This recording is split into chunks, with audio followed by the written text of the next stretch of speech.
जय राधा माधव कुंज बिहारी।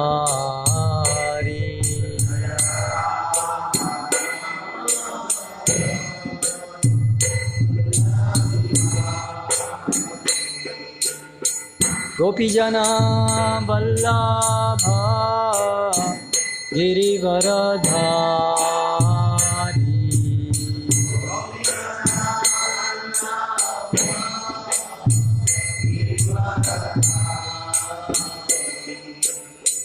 गोपीजना वल्लभ गिरिवरधारी।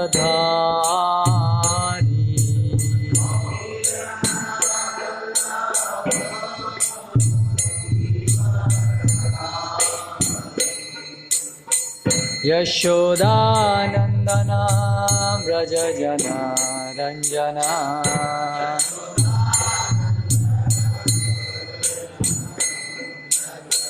यशोदानंदना व्रज जना रंजना।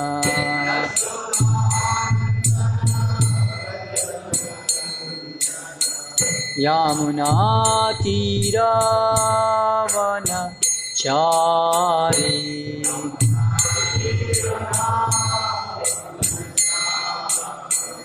यमुना तीरावन चारी।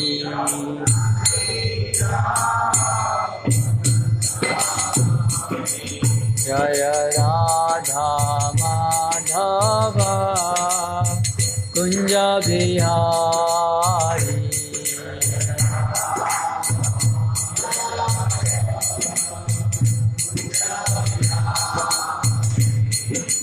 गोपी जना वल्लभ गिरिवरधारी।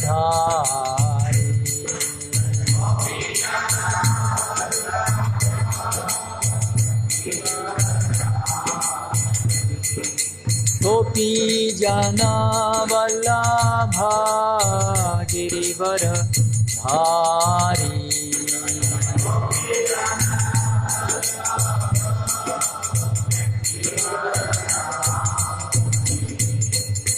यशोदानंदना व्रज जना रंजना।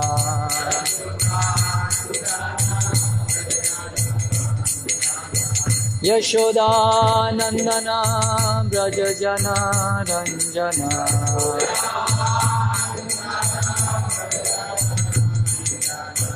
यमुना तीरावनचारी।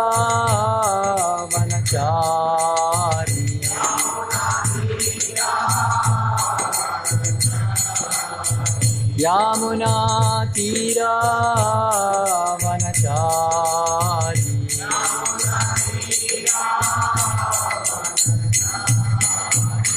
जय राधा माधव कुंज बिहारी।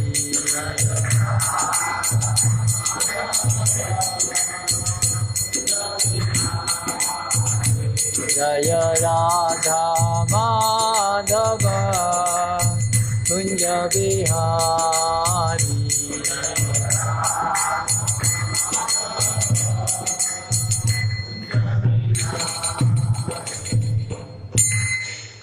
जय ओम विष्णुपाद परमहंस परिव्राजकाचार्य स्तोत्र सदशि श्रीमद् अभय चरणारविंद भक्ति वेदांत स्वामी शील प्रभुपाद की जय। जय ओम विष्णुपाद परमहंस परिव्राजकाचार्य स्तोत्र सदशि श्रीमद् भक्ति सिद्धांत सरस्वती गोस्वामी श्री प्रभुपाद की जय। अनंत कोटि वैष्णव वृंद की जय। नामाचार्य शिला हरिदास ठाकुर की जय। प्रेम से कहो श्री कृष्ण चैतन्य प्रभु नित्यानंद श्री अद्वैत गदाधर शिवासादि गौर भक्तबिंद की जय। श्री श्री राधा कृष्ण गोप गोपी गो श्याम कुंड राधा कुंड गिरी गोवर्धन की जय। वृंदावन मथुरा धाम की जय। नवदीप मायापुर धाम की जय। भक्ति देवी की जय। तुलसी देवी की जय। समवेत भक्त बिंद की जय। निताई गौर प्रेमानंदे। नमो विष्णुपादाय कृष्ण पृष्ठाय भूतले श्रीमते जय पताका स्वामी। ॐ नमो भगवते वासुदेवाय।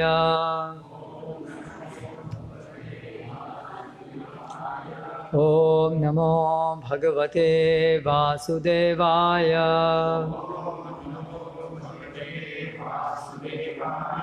ॐ नमो भगवते वासुदेवाय।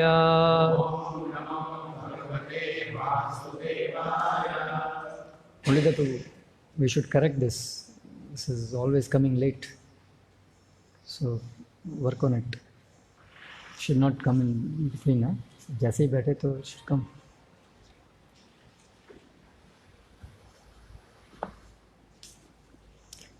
श्रीमद् भागवतम स्कंद 1 अध्याय 16। परीक्षित ने कलयुग का सत्कार किस तरह किया। श्लोक क्रमांक 16। सारथ्य पार्षद सेवना सख्य दौत्य वीरासना अनुगमना स्तवना प्रणामान् स्निग्धेषु पाण्डुषु जगत् प्रणतिं च विष्णोः भक्तिं करोति नृपतिः चरणारविन्दे। सारथ्य पार्षद सेवन सख्य दौत्य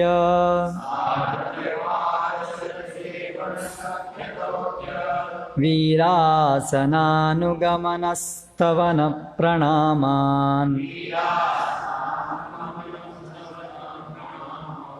स्निग्धेषु पाण्डुषु जगत्प्रणतिं च विष्णोः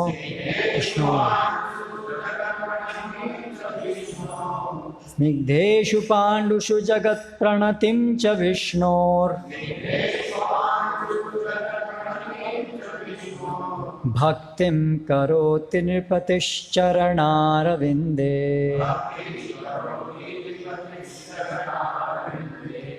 सारथ्य पार्षद सेवन सख्य दौत्य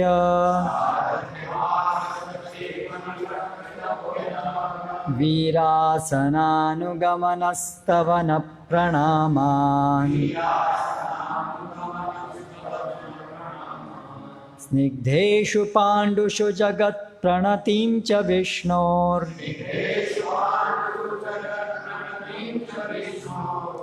भक्तिं करोति नृपतिश्चरणारविन्दे।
माताएं, सारथ्य पार्षद सेवन सख्य दौत्या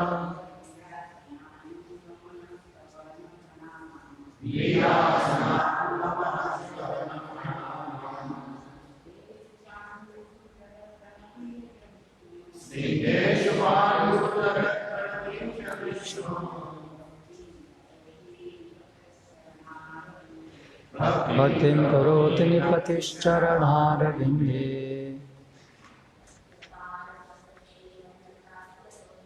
सारथ्य पार्षद सेवन सख्य दौत्या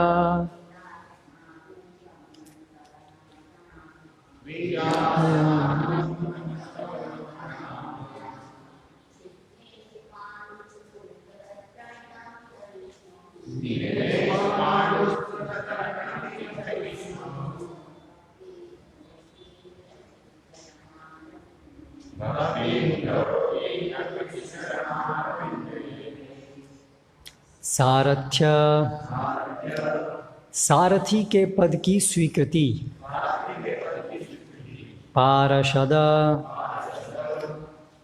राजसूय यज्ञ की सभा में प्रधान पद की स्वीकृति। सेवना, भगवान की सेवा में मन को निरंतर लगाना। सख्य, भगवान का मित्र रूप में, भगवान को मित्र रूप में सोचना। दौत्य, दूत पद को स्वीकारना। वीरासना, रात्रि में हाथ में तलवार लिए रखवाले के पद की स्वीकृति। हाथ। अनुगमना, चरण चिन्हों पर चलना। स्तवना, प्रार्थना करना। प्रणामान, प्रणाम करते हुए। स्निग्धेषु, जो लोग भगवान की इच्छा के प्रति विनम्र हैं उनको विनीत। पांडुषु, पांडवों में। जगत, विश्व। प्रणतिम, जिनकी आज्ञा का पालन किया जाए उसकी, जिनकी आज्ञा का पालन किया जाए उसको। च, तथा। विष्णोः, विष्णु की। भक्तिम, भक्ति। करोति, करता है। नृपति, राजा। चरणारविंदे, भगवान के चरण कमलों पर। अनुवाद एवं तात्पर्य द्वारा कृष्ण कृपा मूर्ति श्री श्रीमद् अभय चरणारविंद भक्ति वेदांत स्वामी श्री प्रभुपाद। महाराज परीक्षित ने सुना कि जिन भगवान कृष्ण विष्णु की आज्ञा का पालन सारा जगत करता है, उन्होंने अपनी अहेतु की कृपा से पांडु के विनीत पुत्रों की उनकी इच्छा अनुसार सभी प्रकार से सेवाएं की, जिनमें सारथी बनने से लेकर अग्र पूजा ग्रहण करने तथा दूत बनने, मित्र बनने, रात्रि में रक्षक बनकर सेवाएं करने के कार्य सम्मिलित हैं। उन्होंने सेवक की भांति पांडवों की आज्ञा का पालन किया तथा आयु में छोटों की भांति उन्हें प्रणाम किया। जब महाराज परीक्षित ने यह सब सुना तो वे भगवान के चरण कमलों की भक्ति से अभिभूत हो उठे। तात्पर्य: भगवान कृष्ण पांडवों जैसे अनन्य भक्तों के लिए सर्वस्व हैं। वे उनके लिए परमेश्वर, गुरु, आराध्य देव, पथ प्रदर्शक, सारथी, मित्र, सेवक, दूत तथा जो कुछ भी सोचा जा सकता है वह सब कुछ थे। इस प्रकार भगवान ने भी पांडवों की भावनाओं का प्रतिदान किया। भगवान के शुद्ध भक्त के रूप में महाराज परीक्षित भगवान द्वारा अपने भक्तों की भावनाओं के दिव्य आदान प्रदान का महत्व समझ सकते थे और इस तरह वे स्वयं भगवान के आचरण से अभिभूत थे। मात्र अपने शुद्ध भक्तों के साथ भगवान के आचरण के महत्व को समझ लेने से ही मोक्ष प्राप्त किया जा सकता है। यद्यपि भक्तों के साथ भगवान के आचरण सामान्य मानवीय आचरण जैसे प्रतीत होते हैं, लेकिन जो उन्हें यथार्थ रूप से समझता है वह तुरंत ही भगवत धाम जाने के लिए सुपात्र बन जाता है। पांडवजन भगवान की इच्छा के प्रति इतने विनीत थे कि वे भगवान की सेवा में कितनी ही शक्ति लगा सकते थे और ऐसे अनन्य संकल्प से वे इच्छित रूप में भगवान की कृपा के भाजन बन सके थे। ओम ज्ञानतिमिरान्धस्य ज्ञानञ्जनशलाकया चक्षुरुन्मीलितं येन तस्मै श्रीगुरवे नमः। श्रीचैतन्यमनोभीष्टं स्थापितं येन भूतले स्वयं रूप कदा मह्यं ददाति स्वपदान्तिकम्। वन्देऽहं श्रीगुरो श्रुतपदकमलं श्रीगुरून् वैष्णवांश्च श्रीरूपं साग्रजातं सहगण रघुनाथान्वितां तं सजीवं साद्वैतं सावधूतं परिजनसहितं कृष्णचैतन्यदेवं श्रीराधाकृष्णपादान् सहगण ललिता श्रीविशाखान्वितांश्च। जय श्रीकृष्णचैतन्य प्रभु नित्यानन्द श्री अद्वैत गदाधर श्रीवासादि गौरभक्तवृन्द। हरे कृष्णा कृष्णा कृष्णा हरे हरे, हरे राम राम राम हरे हरे। महाराज परीक्षित ने सुना कि जिन भगवान कृष्ण की आज्ञा का पालन सारा जगत करता है, उन्होंने अपनी अहेतु की कृपा से पांडु के विनीत पुत्रों की उनकी इच्छानुसार सभी प्रकार से सेवाएं की, जिनमें सारथी बनने से लेकर अग्र पूजा ग्रहण करने तथा दूत बनने, मित्र बनने, रात्रि में रक्षक बनकर सेवाएं करने के कार्य सम्मिलित हैं। उन्होंने सेवक की भांति पांडवों की आज्ञा का पालन किया तथा आयु में छोटों की भांति उन्हें प्रणाम किया। जब महाराज परीक्षित ने यह सब सुना तो वे भगवान के चरण कमलों की भक्ति से अभिभूत हो उठे।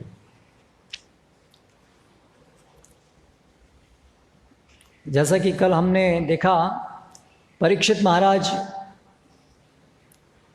सभी अपने साम्राज्य के अंदर अलग अलग स्थानों की यात्रा कर रहे हैं। अलग अलग छोटे छोटे राज्य जो उनके साम्राज्य के अंतर्गत हैं वहाँ जा रहे हैं और वहाँ पर फिर जो वहाँ के छोटे स्थानीय राजा हैं और नागरिक हैं वो सब उनका गुणगान कर रहे हैं। और विशेष रूप से गुणगान किस संदर्भ में कर रहे हैं कि किस प्रकार परीक्षित महाराज और उनके जो पिता और उनके सभी पूर्वज हैं, किस प्रकार वे भगवान के महान भक्त थे, किस प्रकार से भगवान के साथ उनका संबंध था। इस संदर्भ में वो परीक्षित महाराज का गुणगान कर रहे हैं। और इसी को आगे बढ़ाते हुए आज के श्लोक में उन्होंने जो वहाँ के स्थानीय नागरिक हैं उन्होंने वर्णन किया कि कैसे ये भगवान श्री कृष्ण जो सभी इस संसार के देवतागण हैं उनके भी द्वारा पूजनीय हैं, लेकिन वो भगवान श्री कृष्ण जो परीक्षित महाराज के पिता और विशेष रूप से दादा पांडव गण जो उनके पूर्वज थे, कैसे भगवान उनकी सेवा कर रहे थे। ये भगवान श्री कृष्ण जो सबके स्वामी हैं, जो बड़े बड़े देवतागण भी जिनकी सेवा करते हैं, ऐसे भगवान पांडवों की सेवा करते थे, अलग अलग प्रकार से सेवा करते थे। सारथ्य, सारथी बनकर के सेवा की। भगवान श्री कृष्ण महाभारत में अर्जुन के सारथी बने। पार्षद, पार्षद बने, साम्राज्य करने में, राज्यपाल करने में उनके एक पार्षद के रूप में उनकी सहायता करते थे। सेवन, अलग अलग प्रकार से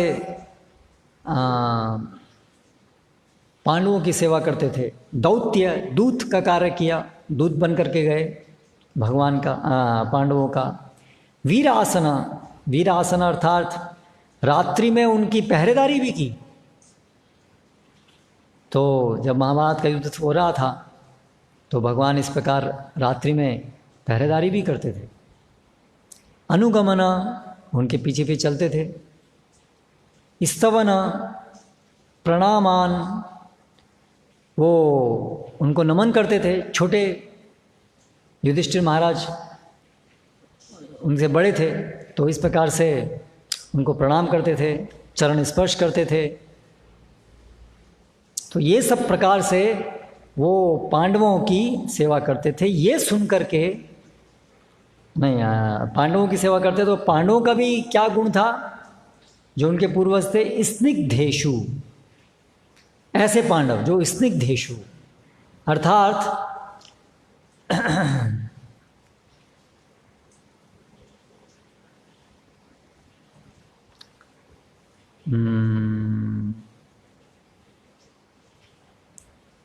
विनीत, जो बहुत विनीत थे। और स्निग्धेषु का अर्थ है जो लोग भगवान की इच्छा के प्रति विनम्र हैं, वो स्निग्धेषु, यानी कि भगवान की इच्छा के अनुसार जिन्होंने अपने को ढाल लिया हो, भगवान की इच्छा के अनुसार जिन्होंने अपने को ढाल लिया हो, जिनका पूरा जीवन भगवान की इच्छा को पूर्ति करने में हो, ऐसे पांडव। तो ये उनका गुण है। तो भक्त और भगवान के बीच का ये बहुत मधुर प्रेममयी आदान प्रदान है, जिसको परीक्षित महाराज ने सुना। और इसको सुनकर के प्रभाव क्या हुआ? वो भी भक्ति भाव से भाव विभोर हो गए, भगवान की भक्ति से भाव विभोर हो गए। तो भगवान और भगवान के भक्तों का बहुत घनिष्ठ आदान प्रदान होता है, जो सामान्य बुद्धि से नहीं समझा जा सकता है। उसके लिए एक भक्ति से ओतप्रोत हृदय चाहिए। नास्तिकता का जो कठोर हृदय है, उसमें ये सब जो भावनाओं का आदान प्रदान है वो समझ में नहीं आ सकता है। भौतिक जगत में जो भावनाओं का आदान प्रदान होता है वो वास्तव में भक्तों और भगवान के बीच के इस आदान प्रदान का केवल एक नकली रूप है, नकल है, झूठी नकल है। इस भौतिक जगत में जो बड़े कठोर नास्तिक लोग हैं, कई सारे वैज्ञानिक भी हैं जो बिल्कुल मानने को तैयार नहीं हैं कि भगवान हैं, हर चीज़ केवल जड़ प्रकृति के नियम हैं, ऐसा ही मानते हैं और बड़ा प्रचार भी करते हैं ऐसा। लेकिन वो लोग के पर्सनल लाइफ में भी हम देखते हैं तो पत्नी हैं, बच्चे हैं, उनके प्रति कुछ इमोशंस हैं, भावनाएं हैं। यद्यपि वे अंततः ये भावनाओं को क्या किस रूप में स्वीकार करते हैं कि भावनाएं केवल एक मात्र बस एक भौतिक तत्वों का कुछ प्रभाव है। तो अंततः इसका मतलब भावनाएं कुछ उसका कोई वैल्यू नहीं है। एक तरीके से देखा जाए तो भावनाओं कोई मूल्य नहीं है, ये तो केवल अज्ञान है, बस ऐसे ही यूजलेस। लेकिन फिर भी अगर वो यूजलेस है, थ्योरेटिकली वो लोग ऐसा बोलते हैं, सोचते हैं, लेकिन उनके जीवन में ये यूजलेस चीज़ों का बड़ा यूज़फुल स्थान है, बहुत महत्व है उन सब के जीवन में इन सब चीज़ों का। क्योंकि वास्तव में भले ही हम उसको बोल दें कि ये सब यूजलेस है, लेकिन जीने के पीछे और क्या प्रेरणा है? अंततः सबसे अधिक जो प्रेरणा जो किसी के भी जीवन में है वो तो इन भावनाओं के आदान प्रदान से ही होती है। जड़ पदार्थों का हम कितना भी सेवन कर लें, हमारे पास बहुत सारे गैजेट्स हो सकते हैं, लेकिन उससे जो हमें रस प्राप्त होता है वो बहुत ही एक निम्न स्तर का रस प्राप्त होता है। उससे कभी भी हमें इवन भौतिक स्तर पर भी संतुष्टि नहीं होती है। इसलिए सामान्यतया लोग चाहते हैं कि हमारा व्यक्तियों के साथ संबंध हो। इसलिए इस भौतिक जगत में भी जो संबंध हैं, संबंधों से जो रस प्राप्त होता है वो ही सबसे अधिक मधुर होता है। भौतिक रसों में भी सबसे अधिक जो मधुर है वो ये संबंधों के आदान प्रदान से मिलने वाला रस है। क्योंकि वास्तव में जीव है वो अंततः तो ये जो व्यक्तियों के बीच में जो आदान प्रदान है उसकी जो पराकाष्ठा है, भगवान के साथ आदान प्रदान हो, उसका जो रस है उसकी खोज में है हर व्यक्ति, क्योंकि वही उसका मूल अस्तित्व है। ये जड़ रस तो केवल एक नकल है आदि रस की। आदि रस मतलब भगवान के शुद्ध भक्त और भगवान के बीच में जो आदान प्रदान के माध्यम से जो आनंद प्राप्त होता है वो आध्यात्मिक रस है, आदि रस है। उसी का वो ये बिगड़ा हुआ रूप है जो इस भौतिक जगत में भौतिक संबंधों में हम ढूंढ रहे हैं। लेकिन भौतिक जगत में हम ढूंढ रहे हैं उस रस को, लेकिन स्वाभाविक है कि वो रस तो यहाँ है नहीं, वो तो नकली है। इसलिए नकली चीज़ कभी भी असली जैसी तो नहीं हो सकती। इसलिए सब लोग यहाँ प्रेम प्रेम प्रेम, ये बहुत प्रमुख विषय है इस भौतिक जगत का, प्रेम, लव। यद्यपि जितना हम आधुनिकता की तरफ बढ़ रहे हैं उतना हम लोग ये प्रयास कर रहे हैं कि कैसे न कैसे इसको बिल्कुल ख़त्म कर दिया जाए और केवल हमारा संबंध केवल जड़ चीज़ों से रहे, मशीन्स से रहे।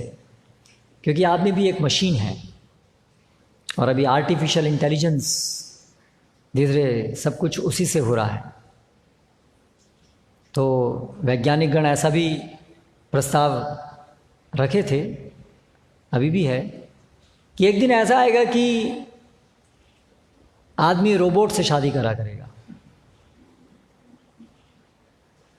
क्योंकि आदमी तो मशीन ही है, स्त्री पुरुष ये सब।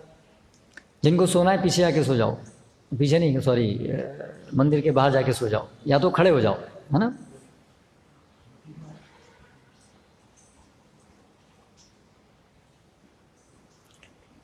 तो ये 1950s 60s के अंदर ऐसा एक विचार था कि एक दिन ये आर्टिफिशियल इंटेलिजेंस इतनी ज़्यादा प्रगत हो जाएगी कि आदमी जो है रोबोट से शादी करेगा। तो उसके पीछे यही विचार था कि अल्टीमेटली ये जितने भी इमोशंस हैं, ये जितने भी संबंध हैं, ये वास्तव में नकली हैं। ये सब केवल जो ये प्रकृति के नियम हैं, जो जड़ पदार्थ हैं, ये उसी से ही ऐसा प्रतीत होता है जैसे कि वो भौतिक नहीं है, लेकिन वास्तव में सब भौतिक है और ये सब इमोशंस का वास्तव में कोई स्थान नहीं है। जब हमें संबंधों में कोई रस प्राप्त हो, कोई सुख प्राप्त हो, तो वो क्या है, केवल एक केमिकल रिएक्शन है, एक रसायन, एक शरीर के अंदर एक प्रकार का एक रसायन बढ़ जाता है ब्लड के अंदर, और तब इसको सुख कहते हैं, वो उसको सुख कहते हैं।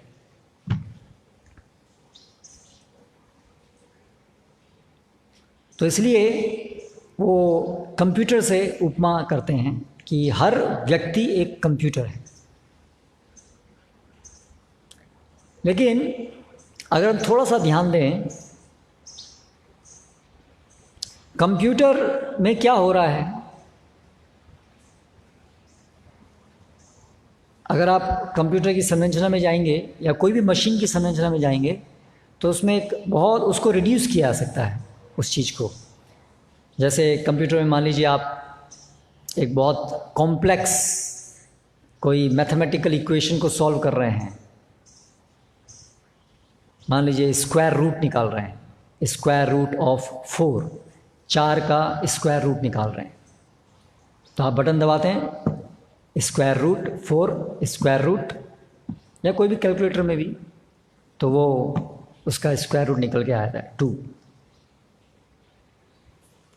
लेकिन कंप्यूटर के अंदर क्या हो रहा है, उसके अंदर तो एक माइक्रोचिप्स हैं, उसके अंदर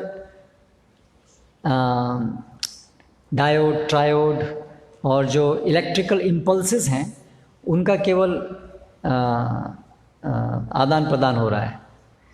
उसको हम जो कंप्यूटर बनाने वाला है उसने ऐसे ऑर्गेनाइज किया है कि धीरे धीरे धीरे धीरे वो हायरार्की है और उससे वो फंक्शन हो जाता है, स्क्वायर रूट निकल जाता है। लेकिन क्या कंप्यूटर को ये अवेयरनेस होती है कि मैंने क्या किया, मैंने स्क्वायर रूट निकाला? जो आदमी कंप्यूटर यूज़ कर रहा है उसको ये अवेयरनेस होती है मैंने क्या किया, मैंने स्क्वायर रूट निकाला। या जैसे मैंने गोला बनाया, अभी सॉफ्टवेयर है अलग अलग, तो उसमें मान लीजिए आप एक सुंदर फूल बनाते हैं कंप्यूटर के अंदर, तो अभी जो बनाने वाला है वो अभी फूल बना रहा है, लेकिन क्या कंप्यूटर अवेयर होता है, वो उसको उसकी चेतना होती है कि मैंने भी ये फूल बनाया है? करेक्ट, वो अवेयर नहीं होता है। तो इसका मतलब कंप्यूटर जो काम कर रहा है उसका एग्जैक्टली मनुष्य के साथ में तुलना नहीं की जा सकती।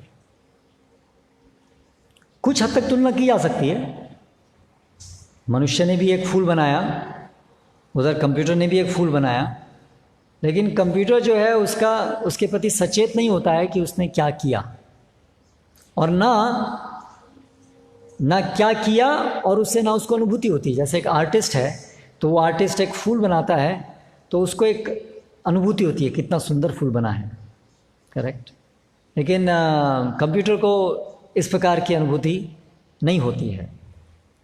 तो इसलिए ये अंतर है कि जो भी कंप्यूटर में जो काम कर रहा है, अगर कंप्यूटर मनुष्य जैसा ही है तो उसमें एक और एलिमेंट कुछ होना चाहिए जिससे कि कंप्यूटर अवेयर हो सके, सचेत हो सके कि उसने क्या किया। तो इस तरह से अनेक वैज्ञानिकों के प्रयास हैं कि कैसे न कैसे ये मनुष्य को स्थापित कर दें कि मनुष्य केवल एक मशीन है और कुछ नहीं। लेकिन ऐसा संभव नहीं हो पाया है, क्योंकि इवन ये जो इमोशंस हैं, अगर आप इसको शास्त्र में और गहराई में जाएंगे, ये सुख दुख एक्चुअली, जैसे 13वें अध्याय में भगवान क्या बताते हैं, इच्छा द्वेष सुखम दुखम संघातश्चेतनाधिति एतत् क्षेत्रम, ये सब क्षेत्र है, ये सब तो भौतिक ही है। इवन जो सुख और दुख जो है वो एक लेवल पर वो मन के अंदर ही होता है, और मन जो है भौतिक है। वैज्ञानिकगण अभी उस स्तर तक पहुंच भी नहीं पाए। तो वास्तव में जो सुख दुख है वो एक मन की स्थिति है और मन भौतिक है। तो इवन सूक्ष्म तत्व एक ऐसा है जो सुख और दुख जहाँ पर होता है, लेकिन ये मन के अंदर जो सुख दुख है, क्योंकि मन तो जड़ है, तो मन के अंदर ये सुख दुख की अनुभूति कैसे आ सकती है ना? तो मन जो है वो एक आईने की तरह से काम करता है। तो मन जो है वो आत्मा का आवरण है। तो जैसे एक आईना होता है और उसके आगे अगर चेहरा है तो वो चेहरे का प्रतिबिंब उस आईने में पड़ता है, जिससे वो प्रतीत होता है कि अभी आईने में वो चेहरा है। तो उसी प्रकार से ये जो आत्मा है वो चेतन है। तो जब इसका प्रतिबिंब उस अंतःकरण में पड़ता है तो उसके अंदर इस प्रकार के गुण आच्छादित हो जाते हैं, जैसे कि सुख दुख वहाँ हो रहा हो। वास्तव में जो सुख दुख है वो आत्मा में ही होता है, लेकिन वो बड़ा सूक्ष्म एक मिरर है, जिससे कि आत्मा के जो चेतन के गुण हैं, चेतना के गुण हैं, वो उसमें आरोपित हो जाते हैं। और इस प्रकार से मन जो है वो ऐसे कार्य करता है जैसे सुख दुख वहाँ हो रहे हो, और फिर हम उससे अपने को आइडेंटिफाई करते हैं, और इस तरह से वो सुख दुख की अनुभूति हमको होती है। तो इवन शास्त्रों में इसका और बहुत सूक्ष्म स्तर पे ज्ञान है कि एक तरीके से एक लेवल पर सुख दुख इमोशंस ये सब जो हैं वो माइंड के लेवल पर होते हैं। इसलिए आप देखिए बहुत सारी ऐसी दवाइयाँ हैं ना, साइकेट्रिक ड्रग्स हैं, यूफोरिक ड्रग्स हैं, जिनको लेने से आदमी डिप्रेशन से बाहर निकल जाता है। करेक्ट। एंग्जाइटिक ड्रग्स हैं, तो एंग्जाइटी है या डिप्रेशन है, दवाई लो, डिप्रेशन से बाहर निकल गए। या इवन यूफोरिक ड्रग्स हैं, यूफोरिक मतलब दवाई लो और आपको लगेगा आप बहुत बहुत सुखी हैं, आप बहुत। तो फिर अगर ये सुख दुख आत्मा को हो रहा है, तो फिर ये दवाई लेने से ये इमोशंस कैसे चेंज हो सकते हैं? अगर अंततः इमोशंस जो है वो आत्मा के स्तर पे अनुभूति होती है, तो दवाई लेने से ये इमोशंस कैसे बदल सकते हैं? इमोशन, दवाई लेने से आदमी जो दुखी था वो दुख से बाहर निकल जाता है, डिप्रेशन से बाहर निकल जाता है।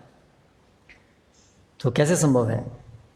तो जैसे मान लीजिए आप ये कंप्यूटर यूज़ कर रहे हैं और आपने कंप्यूटर के अंदर अपना सारा डाटा फीड करके रखा हुआ है, और आप हर दिन इसी के माध्यम से काम करते हैं, बहुत सारा काम आप करते हैं इसी के माध्यम से करते हैं। तो अगर कंप्यूटर के अंदर वायरस आ जाए और आपकी सारी फाइल उड़ जाए, करेक्ट, आप कहें क्या कर, परेशान, कुछ नहीं कर सकता मैं, हेल्पलेस, आप परेशान हो जाएंगे। ठीक है। तो अभी अरे वायरस तो कंप्यूटर को लगा ना, आपको क्या हुआ, आप क्यों परेशान हुए? क्योंकि आप इस कंप्यूटर के माध्यम से काम कर रहे थे, इसीलिए वायरस कंप्यूटर को लगा। लेकिन क्योंकि अभी आप कंप्यूटर के माध्यम से कार्य कर रहे थे, इसलिए जब कंप्यूटर प्रभावित होगा तो आप भी इनडायरेक्टली प्रभावित होंगे। तो उसी प्रकार से अभी जो आत्मा है वो इस जगत में जो कार्य करती है वो किसके माध्यम से करती है? मन के माध्यम से। और मन भौतिक है, इसलिए वो भौतिक नियमों से काम करता है मन। इसलिए जो भौतिक दवाइयाँ हैं, ड्रग्स हैं, वो मन के ऊपर जब काम करती हैं तो इनडायरेक्टली आत्मा के ऊपर काम करती हैं। करेक्ट। क्योंकि अभी आत्मा जो है वो मन के माध्यम से कार्य कर रहा है। करेक्ट। जैसे आपने किसी को सुला दिया, एनेस्थीसिया दे दिया, सो जाएगा। ठीक है। मन अभी सो गया, तो इसलिए आत्मा भी सो गई। आत्मा सोई नहीं, क्योंकि आत्मा तो अलग है, लेकिन आत्मा अभी जगती, उसको जगने का अनुभव तभी होता है जब मन जगता है, और उसको जब मन सो जाता है तो उसको भी सोने का अनुभव होता है, क्योंकि उसने अपने को पूरी तरह से मन के साथ आइडेंटिफाई कर लिया है। जैसे हम स्वप्न में अपने को, स्वप्न में जो हमारा माइंड जहाँ जो काम करता है, हम अपने को उस इमेज से आइडेंटिफाई कर लेते हैं, दिन में अलग इमेज से आइडेंटिफाई करते हैं। तो उसी प्रकार से आत्मा ने अपने को अभिविनेशितः, अभिविनेश कर लिया है, अपने को, अपनी आइडेंटिटी को, अपनी पहचान को मन की आइडेंटिटी में लगा दिया है। मन मैं हूँ। इसलिए मन के अंदर जो भी चेंजेस होते हैं, सुख और दुख की अनुभूति भी होती है मन के स्तर पे, है ना, लेकिन वो हम अपना मान लेते हैं। तो इस तरह से ये जो सारे इमोशंस हैं, ये वास्तव में हमें हिंट कर रहे हैं कि हमारा वास्तविक जीवन क्या है। हमारा वास्तविक जीवन भगवान के साथ इन दिव्य भावनाओं का आदान प्रदान है, जो बहुत मधुर है। तो यहाँ पर भागवतम में और शास्त्रों में अलग अलग जगह, विशेष रूप से श्रीमद् भागवतम में ऐसे, और रामायण में आप देखिए ऐसे इमोशंस, पूरा रामायण तो पूरा, इसलिए तो बड़ी फेमस है ना, लोग फिल्म देखने आते हैं किस लिए? इमोशंस है ना। करेक्ट। मशीनों के द्वारा, लेकिन इमोशंस तो रामायण में और इन सब में इमोशंस स्टरअप होते हैं। लेकिन रामायण में जो इमोशंस हैं और जो फिल्मों में जो इमोशंस हैं, उसमें अंतर क्या है? हैं? तो वो काम है जो फिल्म में जो इमोशंस स्टरअप होते हैं। हम जाते हैं फिल्म देखते हैं, आंसू आ जाते हैं हमारे भी, नहीं? कोई बहुत ही एक पैथेटिक सीन होता है तो हम लोग भी रोने लगते हैं, रामायण पढ़ते हैं तो भी हम रोते हैं, करेक्ट। दोनों के रोने में क्या अंतर है? धरती आसमान का अंतर है। एक आदि रस है और एक जड़ रस है, करेक्ट। इसलिए वो जो फिल्म के अंदर जो इमोशंस जो स्टरअप होते हैं वो जड़ हैं, क्योंकि उसका आधार क्या है? काम। और काम आदि रस का भौतिक रूप है। आत्मेंद्रिय प्रीतिवांछा तारे कहे काम, कृष्णेंद्र प्रीतिवांछा धरे प्रेम नाम। कृष्ण की इंद्रियों को संतुष्ट करने में जो भावनाएं हैं वो प्रेम है, वो दिव्य भावनाएं हैं, इमोशंस हैं। और जो ये अपनी इंद्रियों को संतुष्ट करने में जो भावनाएं होती हैं वो काम है, वो काम वासना है, उसके संबंधित ये सारी भावनाएं होती हैं। तो ये जो आंसू हैं, ये स्वाभाविक है, लगाव होना किसी व्यक्ति से और उसके दुख के कारण हमें दुख होना, तो ये सब इमोशंस हैं। लेकिन वास्तव में ये सब इमोशंस वही भगवान के साथ के इमोशंस के सब बिगड़े हुए रूप हैं, झूठे रूप हैं यहाँ पर ये। इसलिए क्या होता है, ये जो इमोशंस हैं, भौतिक जगत के जो इमोशंस हैं, अंततः उससे परिणाम क्या होता है? भवबंधन, करेक्ट। जितनी ज़्यादा हमारे इस भौतिक जगत की भावनाएं बढ़ेंगी, हमें किसी भौतिक व्यक्ति से लगाव होगा, हम उसके लिए रोएंगे, है ना, हमें बड़े दुखी होंगे उसके लिए। परिणाम क्या होगा उस आसक्ति का? पुनरपि जननम पुनरपि मरणम। वो जो व्यक्ति है वो अनित्य है, आपके साथ हमेशा नहीं रहने वाला है। इसलिए अंततः आपका उससे विच्छेद हो जाएगा, एक दिन आप उसको पूरी तरह से भूल जाएंगे। और ये सोच करके ही हमें डर लगता है कि आज जिनसे हमको बड़ा लगाव है, एक दिन हम उनको हमेशा के लिए वो हमसे अलग हो जाएंगे। इसलिए हम कभी भी अपना पूरा प्रेम तो दिखाई नहीं पाते हैं किसी व्यक्ति के प्रति, क्योंकि हमें अंदर अंदर पता है पूरा मैं अपने को अपना प्रेम इनमें रख दूंगा, इस व्यक्ति में, और एक दिन तो ये चले जाएंगे तो फिर पूरा ख़त्म, बहुत दुख होगा और उसका कोई निवारण नहीं है।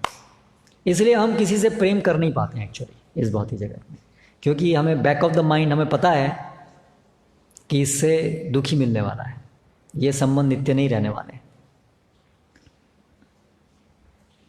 एंडलेस लव एक किताब है, एंडलेस लव, एक ऐसा प्रेम जिसका कोई एंड नहीं है। लेकिन भौतिक जगत में सारी जो लव स्टोरी है उसका एंड है, भले वो पिक्चर में नहीं दिखे। पिक्चर में तो शुरुआत, एक्चुअली वास्तव में तो शुरू ही नहीं हुआ कभी, एंड तो बाद में होगा। वो तो केवल एक शो है ना, और उसमें बस ऐसा दिखाते हैं, बस एंड अच्छा हो गया, बाद में क्या हुआ, बाद में तो हमें पता ही क्या होता है सबके साथ। At the end people die, that's it, लोग सब मर जाते हैं। और बहुत संभावना है कि मरने से पहले डाइवोर्स हो जाएगा, करेक्ट, या मरने से पहले डाइवोर्स नहीं भी हो तो भी वी बिकम अनएन्चेंटेड। जो हमें जो पहले एक हम बने तेरे लिए, बहुत सारे हैं ना गाने, हम तुम्हारे लिए बने तुम हमारे लिए बने, ऐसे ये सब जो है बहुत समय चलते नहीं हैं, जीवन में रहते रहते हैं ये सब, ना हम तुम्हारे लिए बने ना तुम्हारे लिए, बेकार है सब, करेक्ट। तो कोई परफेक्ट व्यक्ति हमें नहीं मिल रहा है जिसको हम वास्तव में प्रेम कर सकें, क्योंकि कोई परफेक्ट है ही नहीं। परफेक्ट तो भगवान श्री कृष्ण है, और भगवान श्री कृष्ण का प्रेम जिनमें है, भगवान श्री कृष्ण के प्रति प्रेम जिनमें है वो परफेक्ट हैं। लेकिन उनके साथ जो प्रेम होगा वो तो काम वासना जैसा नहीं होगा, हाँ, वो शुद्ध होगा, वो केवल कृष्ण को संतुष्ट करने के लिए होगा। तो ये झलक जो है वो हम भगवान के शुद्ध भक्तों में देख सकते हैं। तो अभी जैसे हम ये सब सुनते हैं, बार बार रामायण सुनते हैं, रामायण में आप देखिए लक्ष्मण, शत्रुघ्न, कैसा उनका भगवान राम के प्रति प्रेम। शत्रुघ्न को तो अभी आजकल के भौतिक जगत में देखें तो किसी को ऐसा हो जाए कि राज्य पाठ मिल जाए तो माता ने ऐसा करा दिया तो माता को बहुत थैंक्स लगेगा, बहुत अच्छा आपने कहा, मेरी सच्ची माता है आप। ठीक है। हाँ भरत, लेकिन भरत शत्रु, भरत को जब ये पता चला कि कैसी तू माता है मेरी, तो जानती नहीं है कि मैं राम ये सोच भी नहीं सकता मैं, क्या तुमने किया, तुम्हारा दिमाग खराब हो गया, तुम्हें पता ही नहीं क्या है। और उन्होंने फिर वो जब तक वनवास रहे वो उन्होंने ऐसे ही जटा धारण किया, और राम भगवान से ज़्यादा अधिक कष्टमय जीवन भरत ने जिया वॉलंटरली। उनको तो कोई किसी ने भगाया नहीं था, बल्कि उनको तो राजपाट सब राज्याभिषेक करने को तैयार थे। और लक्ष्मण वो तो सोए नहीं पूरे, जब तक वनवास हुआ सो ही नहीं पाए, वो तो हमेशा रात भर जगे रहते थे। तो ये सब क्या है, ये जीवन है क्या है, ये कितने कितने पागल हैं वो भगवान के लिए। हम क्या, can we imagine, out of imagination. हमें संसार में किसी का बहुत लगाव हो सकता है, लेकिन जब नींद आती है तो अरे जो है नींद आ रही, बहुत हो गया, राइट, फ्रस्ट्रेट हो जाते हैं अभी एक्सट्रीम, अभी बस खत्म। तो हमारी सबकी लिमिट है इस जगत में ना, जो भी हम प्रेम करते हैं तथाकथित, तो उसकी एक लिमिट आती है, क्योंकि अल्टीमेटली वो तभी तक है वो प्रेम जब तक हमें कुछ उससे नहीं मिल रहा है। लेकिन जो भगवान के शुद्ध भक्तों का प्रेम है उसकी तो कोई लिमिट ही नहीं है, उसकी कोई लिमिट नहीं है ना। इसीलिए भगवान भी हार जाते हैं, भक्तों के प्रेम के आगे भगवान हार जाते हैं। भगवान कौन हरा सकता है, भगवान को कौन हरा सकता है। भगवान के पास ऐसी क्या चीज़ है जो भगवान नहीं दे सकते हैं। लेकिन भगवान अपने जो ये शुद्ध भक्त हैं, और विशेष रूप से जो व्रज भक्त हैं, व्रजवासी हैं, उनके प्रेम के सामने तो भगवान भी हार मान जाते हैं। जैसा कि हाँ, ये एक बड़ा सुंदर श्लोक है ना भागवतम में, ना पार ये हम निरवध्य संयुजम स्वसाधु कृतम विबुद्धायुषापि वह वामा भजम दुर्जर गेह श्रृंखलाः संप्रेषय तद्वह प्रतियातु साधुना। कि हे गोपियाँ, गोपी गणों को संबोधित करते भगवान कह रहे हैं, आपकी जो ये सेवा है, मैं ब्रह्मा के एक जीवन काल की अवधि भी मुझे मिल जाए तो भी मैं आपका ऋण नहीं चुका सकता हूँ। जो आपने सेवा भावना जो आपकी है, आपके सारे गृह श्रृंखला दुर्जर, जो बड़ा मुश्किल है जिसको छोड़ पाना। आप सोचिए कि स्त्री के लिए पति, और वैदिक संस्कृति में जहाँ पूरा आश्रय धर्म के ऊपर है, ऐसे सब धार्मिक जो बेड़ियाँ हैं उन सबको छोड़ करके वो भगवान श्री कृष्ण के पास चली गई। तो उनको अभी पता है कि अभी वापस नहीं जा सकते हैं, क्योंकि वैदिक संस्कृति के अंदर अगर कोई अपने पति को एक दिन एक रात भी कोई घर से बाहर जाए तो नो मोर एंट्री बाहर। सो उन्हें पता है कि अभी वापस नहीं जा सकते वो, लेकिन वो सब ये सब छोड़ करके, बड़ा मुश्किल है ये सब छोड़ना, वो सब उन्होंने छोड़ दिया भगवान कृष्ण के लिए। तो ये सब इसको देख करके भगवान श्री कृष्ण कह रहे हैं कि इसलिए कृपया मेरे पास आप बदले में, आपकी जो ये भावना है इसके बदले में मुझे देने के लिए कुछ नहीं, इसलिए आप अपने ही कार्यों से संतुष्ट हो जाइए, खैर मेरे पास और कुछ नहीं। तो इस प्रकार से भगवान भी कृतज्ञ हो जाते हैं और भगवान कुछ रिपे नहीं कर पाते हैं। तो ऐसा शुद्ध, ये है शुद्ध प्रेम। तो इसकी ये सब हमें वर्णन है शास्त्रों में, जिससे कि हम समझ सकें कि हमारा लक्ष्य क्या है। अन्यत्र जब भगवान बंधते हैं यशोदा मैया से, तो वहाँ पर ये श्लोक आता है, एवं संदर्शित ही अंग हरिणा भृत्य वश्यता स्ववशेनापि कृष्णेन यस्येदं शेश्वरम वशे। तो भगवान यशोदा माई के द्वारा बांध दिए गए, उन्होंने स्वीकार कर लिया, ठीक है बांध दीजिए। तो कह रहे हैं कि भगवान ने अपनी इस लीला से क्या प्रदर्शित किया? भृत्य वश्यता। अपने सेवकों के द्वारा भगवान वशीभूत हो जाते हैं। उल्टा है ना, सेवक के द्वारा वशीभूत हो जाना। तो ये भगवान का समदर्शिता, ये भगवान दिखाना चाहते थे, ये भगवान का अलौकिक गुण है। भगवान सबके स्वामी हैं। यस्येदम शेश्वरे वशे, शेश्वरम वशे, जो इस संसार के ईश्वरों को भी वश में करते हैं, शिव ब्रह्मा आदि ईश्वरों को भी जो वश में करते हैं, वो भगवान चाहते हैं वशीभूत होना अपने भृत्यों के द्वारा, अपने सेवकों। ये भगवान का हृदय है। भगवान को ईश्वरों को कंट्रोल करने से ज़्यादा प्रिय है अपने भक्तों के द्वारा वश में आना, वो भगवान को अधिक प्रिय है। तो ये भगवान का अलौकिक गुण है। तो जब हम भगवान के इन अलौकिक गुणों को सुनेंगे, समझेंगे, तो हमारा हृदय द्रवित हुए बिना नहीं रहेगा। स्वाभाविक रूप से हम भगवान के साथ संबंध बनाना चाहेंगे।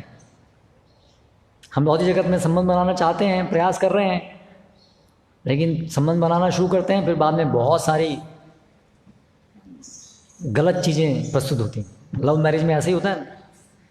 लव जो है वो शादी से पहले तक होता है, शादी जिस दिन में आती है उस दिन सारा लव खत्म। करेक्ट, क्योंकि अभी लक्ष्य तो अचीव हो गया, अभी ठीक है, अभी उससे पहले बहुत क्लाइमैक्स रहता है। हाँ, कब होगा, कब हम शादी करेंगे, कब शादी करेंगे। जिस दिन वो हुआ था अभी लगता है अभी तो हो गया, अभी टारगेट फिनिश्ड। तो अभी फिर उसके बाद वास्तविकता सामने आनी शुरू होती है। ठीक है, अभी साथ में रहना है, अभी तो घर चलाना है, अभी एक दूसरे के साथ में रहना है। पहले तो केवल फ़ोन पे बात होती थी, साथ में तो रहते नहीं थे। और लेकिन जब साथ में रहें तो सारे दुर्गुण प्रस्तुत होने शुरू हो जाते हैं, सब प्रकट हो जाते हैं। और फिर जल्दी ही रियलाइज़ होता है कि बहुत बड़ी गलती की हमने। करेक्ट। तो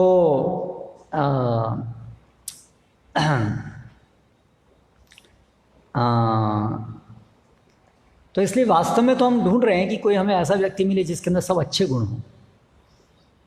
तो भगवान श्री कृष्ण के जब गुणों को हम सुनेंगे तो हमारा हृदय वास्तव में द्रवित होगा, और उसमें कभी कोई वो उसकी सीमा ही नहीं है। जैसे रुक्मिणी जी, तो उन्होंने भगवान को कभी देखा नहीं था, लेकिन केवल भगवान के विषय में सुनने मात्र से उनको भगवान के प्रति इतना प्रगाढ़ प्रेम हो गया। तो ये एक और अलौकिक गुण है भगवान का। केवल उनके बारे में सुनने मात्र से हमें उनके प्रति प्रेम हो जाता है। केवल उनके मात्र सुनने मात्र, क्योंकि उनको सुनना, उनको साक्षात उनके साथ उनका अनुभव करने जैसा है, उन समान है। ये एक और दिव्य गुण है भगवान का, क्योंकि भगवान के विषय में सुनना भगवान से अभिन्न है, क्योंकि भगवान शुद्ध सत्व में है। इसलिए भगवान के विषय में सुनना, भगवान के विषय में सुनाना, भगवान को देखना, भगवान के साथ आनंद पाएंगे, ये सब एक जैसे। तो इसलिए जब हम भागवतम में अभी ये सब चीज़ें क्यों वर्णित हैं, क्योंकि इनको सुनने मात्र से हम अनुभव कर पाएंगे कृष्ण के इन गुणों का। कितना सुंदर विज्ञान है ये। ऐसा नहीं है कि हम ये अभी सुन रहे हैं, केवल नॉलेज गेन कर रहे हैं। हाँ अच्छा, ये भगवान कृष्ण ऐसे थे, अच्छा अच्छा अच्छा ऐसे थे, ठीक है। केवल ये मानसिक स्तर पे काम नहीं हो रहा है। It's just not gathering knowledge, general knowledge. हाँ, कृष्ण के बारे में हमने बहुत कुछ जान लिया, कृष्ण ऐसे थे, कृष्ण ऐसे, जान लिया। नहीं, हृदय के अंदर भगवान के प्रति वो प्रेम जागृत होगा।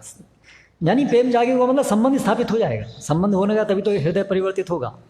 तो ये श्रीमद् भागवतम के श्रवण से और गुरुजनों के माध्यम से सेवा करने से इसी समय हम भगवान का अनुभव कर पाएंगे। भगवान के साथ इसी समय हमारा आदान प्रदान शुरू हो जाएगा।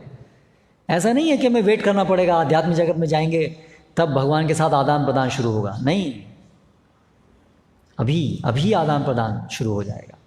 जिस दिन से हम सच्चे हृदय से भगवान, हम आपके साथ संबंध स्थापित करना चाहते हैं, हम आपके भृत्य बनना चाहते हैं, वहाँ से भगवान रेसिप्रोकेट करना शुरू कर देते हैं। करेक्ट। भगवान कहते हैं साधवो हृदयम मह्यम साधुनाम हृदयम तो हम, ये साधु मह्यम, मेरा हृदय साधुओं का बना हुआ है। मैं हमेशा उनके बारे में ही सोचता रहता हूँ। भगवान को और क्या काम है, उनको टेंशन नहीं आ रही जगत में क्या इतना सारा, इतना 84 लाख योनि आए, इतने सारे कैसे मैनेजमेंट करूँगा, खाना कहाँ से आएगा इनका, ये सब कोई टेंशन नहीं है भगवान को। परास्य शक्तिर्विविधैव श्रूयते स्वभाव की ज्ञान बल क्रिया। भगवान की जो शक्तियाँ हैं वो ऐसे भगवान की इच्छा करने मात्र से ये सब संचालन हो जाता है। तो भगवान करते क्या है फिर? करेक्ट। ये सब काम तो उनका हेडेक है ही नहीं, तो करते क्या है वो? और भगवान बहुत बिजी है, तो कहते हैं भगवान बहुत बिजी है, रात और दिन बिजी है। Busy person. किस चीज़ में बिजी है? खेलने में बिजी है, जो हम चाहते हैं। करेक्ट। इसलिए बच्चे में जाता है सारा दिन खेलते रहे। लेकिन वो क्योंकि भौतिक जगत में आए हैं तो रियलिटी क्या है, हमेशा नहीं खेल सकते बेटे, स्कूल जाना पड़ेगा। ठीक है। तो उसे बहुत बुरा लगता है, क्यों स्कूल जाना पड़ेगा, मतलब खेलना है। इसलिए आजकल प्ले स्कूल बना दिया। पहले प्ले स्कूल उनको झूठा दिखा है। हाँ स्कूल पर स्कूल में भी तो खेलना ही है। हाँ स्कूल है खेलने के लिए। चाचा वहाँ भी खेलना है? हाँ खेलना है। ठीक है तो फिर सोच लेंगे जाने का। ठीक है। लेकिन वो चलता नहीं है प्ले स्कूल हमेशा। करेक्ट। तो वो पढ़ाई आती है ABCD 1 2 3 4 और धीरे धीरे। तो वास्तव में तो हम खेलना चाहते हैं हम, लेकिन अब इस भौतिक जगत में आए तो यहाँ पर खेल नहीं सकते हैं। यहाँ पर तो आपको शरीर पालना पड़ेगा, मेहनत करनी पड़ेगी। लेकिन वास्तव में चाहते यही हैं, खेलना। पर हमको पता नहीं है कि किसके साथ खेलना है, इसलिए हम खेल नहीं पाते। करेक्ट। तो वास्तव में जो हमारी इच्छा है खेलने की वो तभी पूरी होगी जब हम समझेंगे कि हमें कृष्ण के खेल में, जिसको लीला कहते हैं, उसमें पार्टिसिपेट करना है, उसमें हमको भाग लेना है।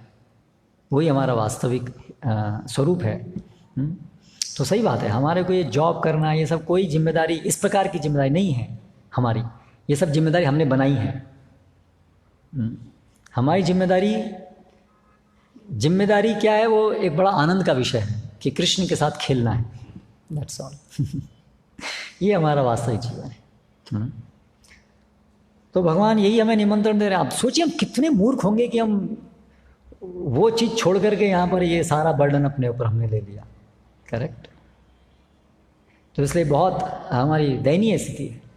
तो इसलिए भगवान ये सब जो चीज़ें हैं, ये सब जो लीलाएं हैं, और ये सब भगवान जब आते हैं इस भौतिक जगत में तो खुद अपने भक्तों के साथ ये लीला ये करते हैं, दिखाते हैं। ये सब वास्तविकता है कि आध्यात्मिक जगत इस भौतिक जगत में ही है। आप देखिए पांडवों के साथ भगवान ने कैसा आदान प्रदान है, हृदय को द्रवित करने वाला है। भगवान रात्रि में रक्षक की तरह खड़े हैं। प्रहलाद महाराज के लिए भगवान आ गए। हाँ, भगवान के हृदय में बड़ा गुस्सा है हिरण्यकशिपु को देख के। उन्होंने ऐसे नहीं मार दिया उसको कि बस ठीक है, भगवान को तो मारने के लिए खुद जरूरत भी नहीं है कुछ करने की, तो माया अपने आप काफ़ी है, यमराज काफ़ी है। लेकिन भगवान खुद आए और बड़ा गुस्से में थे, और मारने के कैसे मारा, उसको पूरा फाड़ करके उसकी आंतों को निकाल करके पहन के, मतलब उनके इमोशंस, भगवान कृष्ण के पूरा इमोशंस उसमें पूरे जुड़े हुए थे ना। आकर के ऐसे नहीं मार दिया, चलो मर जाओ, खत्म हो गया, ठीक है, हो गया काम खत्म, Prahlad okay I am going, ऐसे नहीं किया भगवान ने। भगवान के पूरे इमोशंस जुड़े हुए थे वहाँ पर प्रहलाद के साथ। ये मेरे भक्त को परेशान कर रहा है। हाँ, जैसे जब दुर्योधन और पार्टी, जब उन्होंने द्रौपदी का चीरहरण करने का प्रयास किया, तो वहाँ पर जो भीम था उसको मतलब आप सोच सकते हैं गुस्से की पराकाष्ठा। तो इसलिए उसने व्रत लिया कि मैं ये दुशासन को मार के इसका खून पीऊंगा। केवल ऐसा नहीं बोला इसको मारूंगा, मैं मार के इसका खून पीऊंगा। इमोशंस है ना। तो ऐसे ही भगवान ने ऐसा नहीं कि बस मारूंगा, इसका मार के इसका चुंबर निकाल दूंगा, है ना। ऐसे ही भागवतम में एक श्लोक अभी हम पढ़ रहे थे, एक दिन पहले आया था, तो भगवान का वो रूप का ध्यान करने को बताया है, जिसमें भगवान के हाथ में गदा है, जिसमें रक्त से सनी हुई गदा है, जो भगवान के भक्तों को जो ताप देते हैं, ऐसे उनको मसलने के लिए भगवान उसको यूज़ करते हैं। तो भगवान को बड़ा आनंद आता है ऐसे मसलने में। तो इस तरह से भगवान हमारे साथ ये आदान प्रदान करना चाहते हैं, भावनाओं का आदान प्रदान करना चाहते हैं। तो ये हमारा जीवन है। तो इसलिए में ललायित होना चाहिए उसमें प्रवेश करने के लिए। लेकिन उसके लिए फिर करना क्या होगा, उसके लिए कुछ फीस देनी पड़ेगी, करेक्ट। अगेन वही है कि बस ऐसा सुन करके काश हमारे साथ ही भगवान ऐसा ही करें, भगवान आ जाए सामने बस, और बस हमारे साथ ऐसा इच्छा करना अच्छा है, लेकिन इच्छा के साथ साथ कुछ प्रयास भी करना पड़ेगा। तो गोपियाँ कहती हैं, शरद उदाशये साधु जात सत्सरसी जोदर श्री मुषा दिशा सुरतनाथ ते अशुल्क दासिका वरद निघ्नतो नेह किम वदः।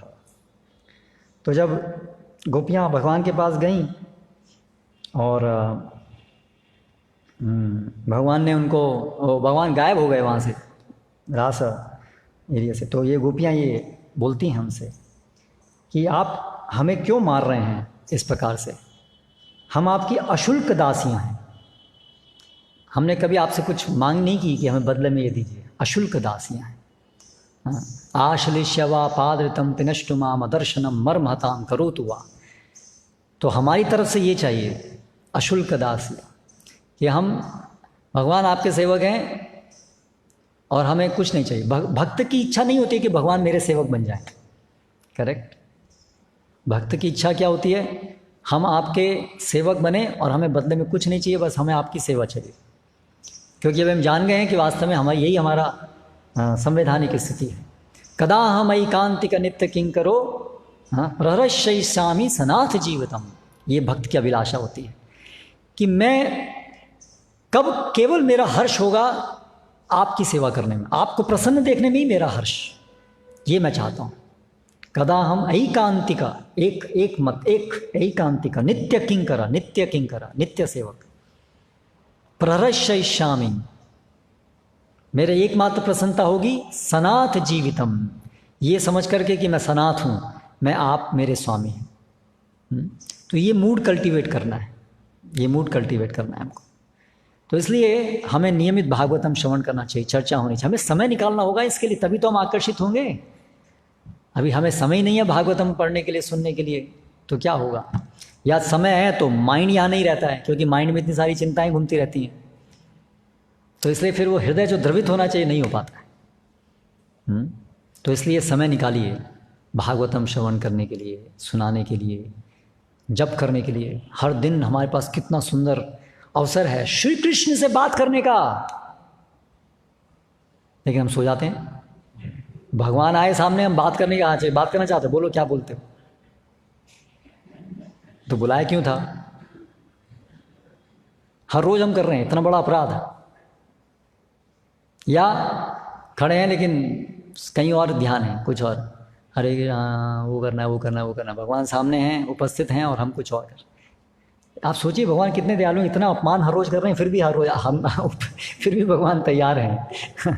इतना अपमान तो कोई नहीं सहन करेगा भगवान, लेकिन भगवान इतने दयालु हैं कि वो फिर भी हमारे अपराध आए, ठीक है ये तो मूर्ख बच्चा है। जैसे एक पिता होता है, वो बच्चे का अपराध नहीं लेता है, तो इसी तरह से भगवान लेते नहीं है। नहीं तो कोई कारण नहीं है कि भगवान अकारणीय कृपा, इसलिए उसको बोलते हैं अकारणीय कृपा। हम कोई कारण नहीं है भगवान की कृपा क्यों करें, बल्कि हमारी तो सारी करतूत ऐसी हैं कि कोई भी सभ्य पुरुष हमसे संबंध नहीं रखना चाहेगा, करेक्ट।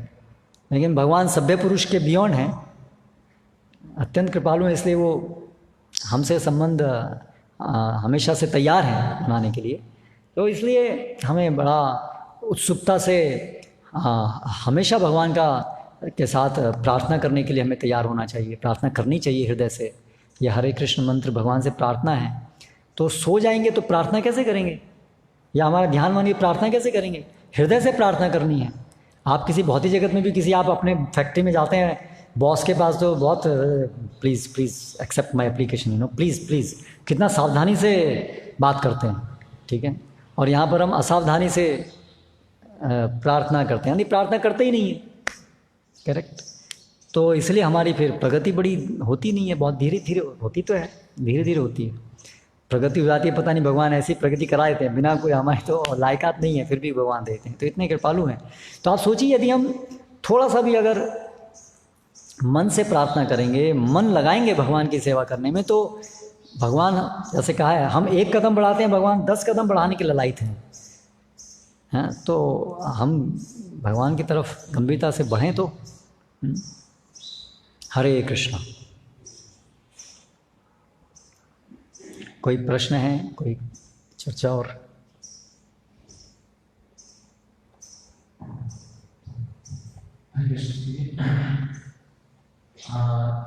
आपने बताया भौतिक जगत में इमोशन होता है, संबंध होता है, तो कई बार हम बहुत पुस्तकें पढ़ते हैं कि इमोशन इल्यूजरी है, तो इल्यूजरी है कि वास्तव में नहीं। इल्यूजरी का मतलब है कि वो परमानेंट नहीं है।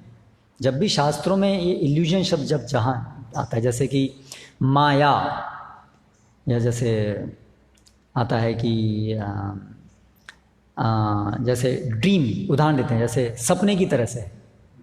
तो सपने में जो चीज़ है, वो जो मानसिक रूप में जो इम्प्रेशंस हैं वो हैं, ऐसा नहीं कि उनका अस्तित्व ही नहीं है, हैं, लेकिन वो टेम्परेरी है। जैसे सपना जो है टेम्परेरी होता है, उसके अंदर जो हमारे जो फीलिंग्स होती हैं वो कुछ समय रहती हैं, जो आइडेंटिटी है वो कुछ समय रहती है, तो इसलिए वो इस तरह से टेम्परेरी है। इस तरह से वो इल्यूजन है। इल्यूजन इस तरह से नहीं है कि उसका अस्तित्व ही नहीं है।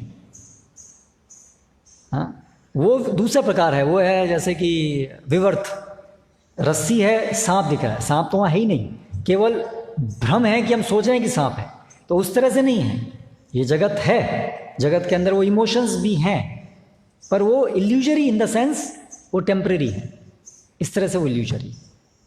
जो मायावादी शब्द होते हैं पूरा बताते हैं कि जीवात्मा के और भगवान के जो कार्यकलाप जो है वो भौतिक मानते हैं, लेकिन उनके लिए भौतिक की परिभाषा है विवर्तवाद।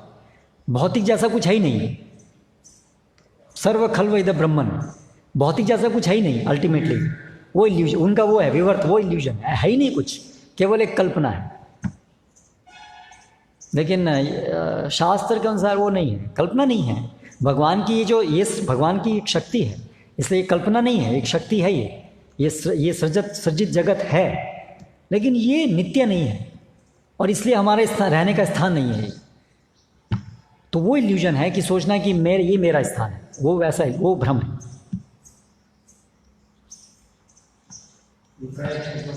इमोशंस जो है तो जो लोग आस्था के भविष्यत से संबंध से दुखी होते हैं,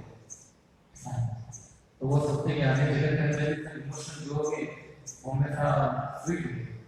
कई बार स्वीट नहीं होता है, तो कई बार वो अपने जगत को बिल्कुल मानते हैं, और इस प्रकार वो इम्पर्सनल कॉन्सेप्ट और आकर्षित हो जाते हैं। जैसे कि उदाहरण के रूप में देखो रहता है, जैसे कोई बाहर का व्यक्ति है, तो भक्त लगता है, बाहर वो इसको दुख देता है, तो भगवान के स्वामी इसको कई बार ऐसा कष्ट होता है, सोचता है कि ये ऐसा ही है, तो वो उसको कैसे दर्शन करते हैं। भगवान की सेवा में कष्ट अगर किसी को अनुभव हो रहा है तो अभी वो भगवान की सेवा नहीं कर रहा है, वो समझा ही नहीं है भगवान की सेवा किसे कहते हैं। तोमार सेवाए जतो दुख ऐ तो बड़ा सुख। भगवान की सेवा में जो दुख है वो तो बड़ा सुख है। सुख संपदा नाशये अविद्या दुख, वो सारी अविद्या के दुख का नाश करता है। तो जो सही से भक्ति कर रहा है उसे कभी भगवान की सेवा में कोई कष्ट नहीं दिखेगा। हाँ, उसको भाई जैसे पांडव जो थे, अभी जो बाकी लोग हैं उनको देखा, अरे कितने दुखी हैं बेचारे पांडव, लेकिन पांडव को कभी दुख अनुभव नहीं हुआ। भगवान की सेवा में जो दुख मिलता है वो कभी दुख प्रतीत नहीं होता है भक्त को। इसलिए अगर किसी भक्त को लग रहा है मैंने भगवान की सेवा की, मुझे इतना दुख मिला, उसने इसका मतलब कोई सेवा नहीं की, उसे कोई समझ में नहीं आया कि सेवा का मतलब ये है। तो भक्ति में कभी आए नहीं तो छोड़ के क्या जाएंगे। उन्होंने समझा ही नहीं कभी भक्ति को क्या है। वो हमेशा भक्ति करते रहे अपना सुख मन में रखते हुए, ये पॉइंट है। जो भी इन्होंने क्रियाकलाप किए उसमें उनके माइंड में क्या था, मुझे इसमें क्या मिलेगा, मुझे इसमें सुख मिलेगा, मुझे इसमें सुख मिलेगा, मुझे इसमें सुख मिलेगा, मुझे इसमें सुख मिलेगा, मुझे इसमें सुख मिलेगा। तो वो एक्चुअली इस प्लेटफॉर्म पे रहे। उन्होंने कभी मन के अंदर कृष्ण को क्या सुख मिल रहा है, कृष्ण को क्या सुख मिल रहा है, क्या किस कृष्ण को सुख मिल रहा है, ये विचार नहीं था। एंड पॉइंट में यही था, मुझे क्या मिल रहा है, ठीक है कृष्ण आप ये खा लो, पर इससे मुझे सुख मिलेगा ना। एंड पॉइंट यही था, मुझे मुझे मुझे मुझे मुझे, ठीक है। लेकिन और विशेष रूप से भौतिक धरातल पर सुख। आध्यात्मिक रूप में जब हम कहते हैं कि हम भगवान की सेवा करके हम सुखी होंगे, तो वो ऐसा नहीं कि हम अपने सुख की अभिलाषा कर रहे हैं, पर वो एक समझ है कि भगवान को सुखी करने से नेचुरली हम सुखी हो जाएंगे, होते हैं, तो वो हम नेचुरल अनुभव करते हैं। हाईएस्ट लेवल पर जैसे गोपियाँ जो हैं, वो तो जब सेवा करते हैं तो वो तो अपने विषय में अपना सुख का उनका तनिक भी विचार नहीं होता है। लेकिन होता क्या है, अत्यधिक सुख प्राप्त करते हैं। लेकिन हमारी स्थिति में अभी हम उस स्तर पे कार्य नहीं कर पाएंगे, क्योंकि हमारे अंदर प्रेम नहीं है। तो वो हमें समझ तो हो नहीं, समझ रख के कार्य करना पड़ेगा कि मैं भगवान की सेवा क्यों करनी है, क्योंकि अंततः इससे मैं आध्यात्मिक रूप से सुखी हो जाऊंगा। लेकिन ऐसा नहीं है कि तभी मैं सेवा करूंगा, जब पहले आप मुझे सुख दो तब मैं आपकी सेवा करूंगा, ऐसा नहीं है। हम आपकी सेवा करेंगे, ये हमारा कर्तव्य है, और हम अपने आप सुखी हो जाएंगे, हम समझ रहे हैं, जब आप सुखी होंगे तब। That's it.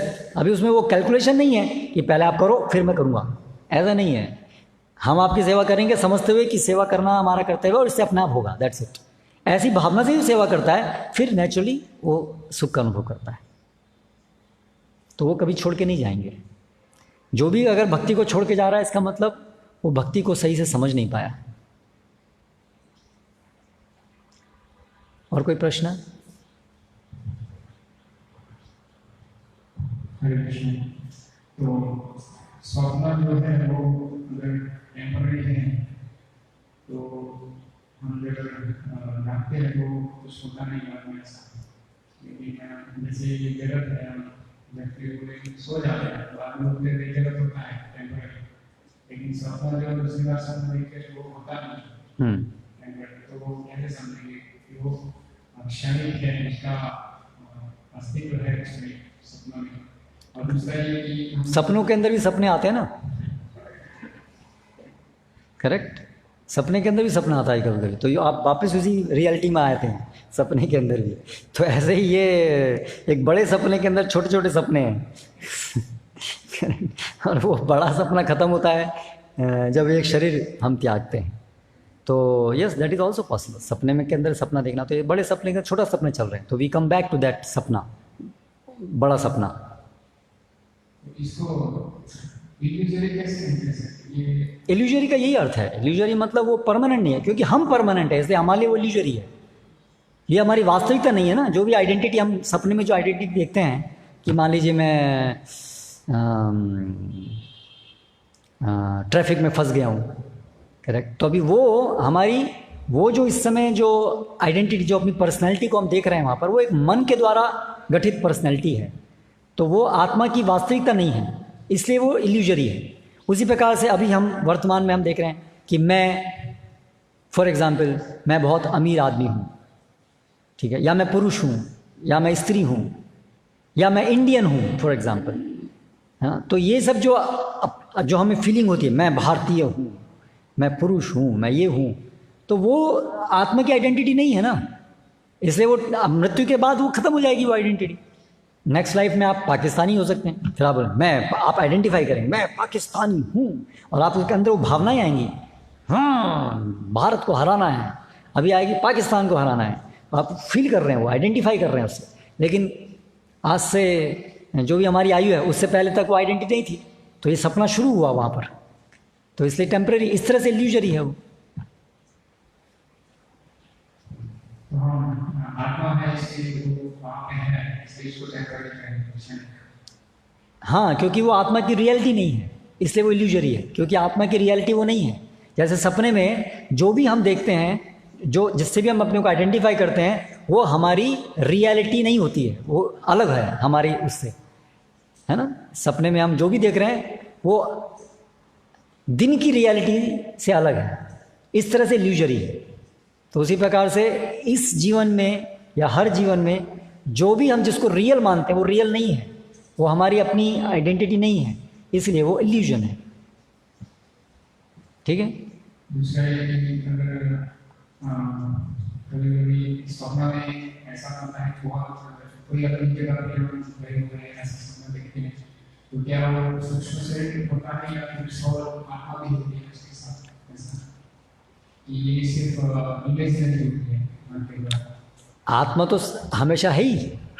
देखिए, जब हम जगे हुए हैं तो क्या है, हमारा जो चेतन मन है वो भी काम कर रहा है, जिसकी वजह से इंद्रियां काम कर रही हैं, जिसकी वजह से इंद्रियां संपर्क में आ रही हैं बाहर विषय के।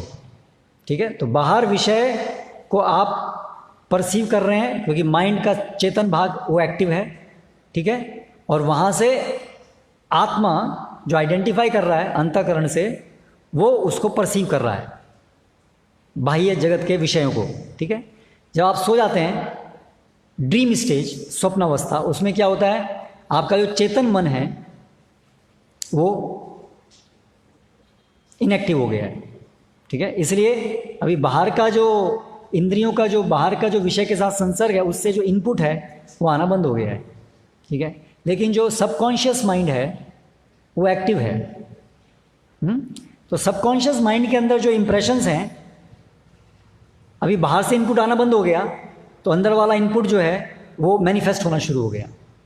ठीक है, तो वो जो सबकॉन्शियस माइंड में जो इम्प्रेशंस हैं अभी माइंड के अंदर, वो चीज़ें आने लगी और आत्मा जो है अभी उस इम्प्रेशंस को अभी देख रहा है, अनुभव कर रहा है। पहले दिन में वो इम्प्रेशंस ओवरलोडेड हो गए थे बाहर के इम्प्रेशन से, तो हम उससे उसको अनुभव कर रहे थे। अभी वो कट ऑफ हो गया तो जो अंदर वाला है वो डोमिनेंट हो गया, अभी हम उसको देख रहे हैं, अनुभव कर रहे हैं। ठीक है, अभी थर्ड स्टेज में पहुंचे, स्लीपलेस स्टेज, ड्रीमलेस स्टेज, सुसुप्त, अभी स्वप्न भी नहीं है। तो अभी माइंड पूरी तरह से निष्क्रिय हो गया। ठीक है, तो अभी सपने आने बंद हो गए क्योंकि माइंड पूरी तरह से स्विच ऑफ हो गया, तो सपने आने बंद हो गए। ठीक है, ड्रीमलेस स्टेज। फिर अब आप उठे, जागे, है ना, तो जाग के आपको क्या अनुभूति होती है, बहुत अच्छी नींद आई, आज कोई सपना नहीं आया। करेक्ट, तो यानी कि आपको अनुभूति हुई ना कि आज आप बहुत अच्छे से सोए, तो किसको ये अनुभूति हुई, अंतःकरण तो सो गया, माइंड इंटेलिजेंस सब सो गए थे, तो फिर अनुभव किसने किया कि आज बहुत अच्छी नींद हुई? कुछ माइंड इंटेलिजेंस के बियॉन्ड कोई तत्व होगा ना, उसी वो तो वही तो कुछ चीज़ एक्टिव थी जब माइंड और इंटेलिजेंस सो रहे थे, तब कोई चीज़ एक्टिव थी जो अनुभव कर रहा था कि I am feeling nice. Correct, तो सोल तो हमेशा से है, इसलिए यही तो हम देख रहे हैं कि वो सोल है, वो एक्सपीरियंस कर रही है इन डिफरेंट स्टेजेस को, जागृत अवस्था, स्वप्न अवस्था, सुसुप्त अवस्था, इन तीनों को ऑब्जर्व करने वाला है आत्मा।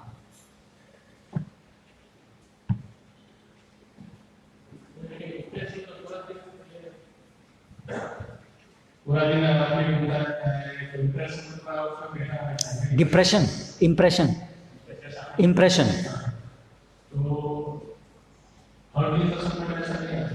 कैसा नहीं, इम्प्रेशंस हमारे जो भी हम देखते हैं वो सारे इम्प्रेशंस अंदर स्टोर्ड है ना, केवल आज का इम्प्रेशन नहीं है, अंदर तो बहुत सारे पिछले जन्म के इम्प्रेशंस भी। इसे शास्त्र में बताया है, जो भी आप सपने में देख रहे हैं कहीं ना कहीं वो आपके जीवन में घटित हुआ है। मान लीजिए आप देख रहे हैं मैं पानी में डूब रहा हूँ, कई लोगों तो उनके ज़्यादातर सपने एक प्रकार के आते हैं। किसी को सपना हमेशा ये सुना था, मैं कहीं ट्रेन में फंस गया हूँ, मैं कहीं डूब रहा हूँ, मैं कहीं हवा में हूँ, मैं कहीं ऐसा, तो कहीं ना कहीं उनके इस जीवन में या पूर्व जीवन में ऐसी घटना घटी है। लेकिन वो जो सारे इंप्रेशंस हैं वो अनसिस्टमेटिकली बाहर आते हैं, जिसकी वजह से वो एक अजीबोगरीब कहानी बन जाती है। लेकिन कहीं ना कहीं वो इंप्रेशंस है, जरूरी नहीं है कि आज के दिन का इंप्रेशन होगा, और कभी कभी अगर दिन का इंप्रेशन ही बहुत स्ट्रांग होता है तो उसी दिन सपने में आता है, ऐसा भी होता है। कभी किसी दिन का ही बहुत स्ट्रांग है तो वो चीज़ सपने में भी आती है। तो क्या आपके प्रश्न का उत्तर मिला? हरे कृष्ण। यहाँ प्रवचन में वो ज्यादातर वो कोई भी कोर्सेज होता है, मान लो स्पिरिचुअल उसका पीपीटी होती है, वो भी इंग्लिश में होती है, और प्रवचन में भी इंग्लिश का ज्यादा यूज होता है। तो हिंदी या संस्कृत जो हमारी मातृभाषा है उनका विनाश हो सकता है, इंग्लिश लैंग्वेज का प्रवचन में भी बढ़ावा हो रहा है। और यदि अभी समाज में मेरे बच्चे और सब वो यहाँ पे आते हैं लोग बोलते हैं 30-40% इंग्लिश लैंग्वेज यूज हो रहा है, उनको पता नहीं चल रहा है, तो उनको बोरिंग लग रहा है। आज भी मेरा बेटा नहीं बोरिंग इंग्लिश वर्ड आ गया वहाँ पे। आया तो वो आज नहीं आया, मुझे पापा मुझे पता नहीं चल रहा है, मैंने बोला कंसंट्रेशन आ जाए। तो अभी जीने के लिए पैसे की जैसी जरूरत है वैसे जीने के लिए समाज में इंग्लिश आना भी जरूरी है, जैसे सब मान रहा है। ये इंग्लिश के शब्द क्या हैं? अंग्रेजी भाषा के शब्द हमारी हिंदी भाषा के अंदर आ गए हैं, वो भाषा के ही एक भाग बन गए हैं। तो अगर ऐसा है कि प्रवचन से, जैसे आज का प्रवचन हुआ, यस ये भी इंग्लिश का शब्द आ गया।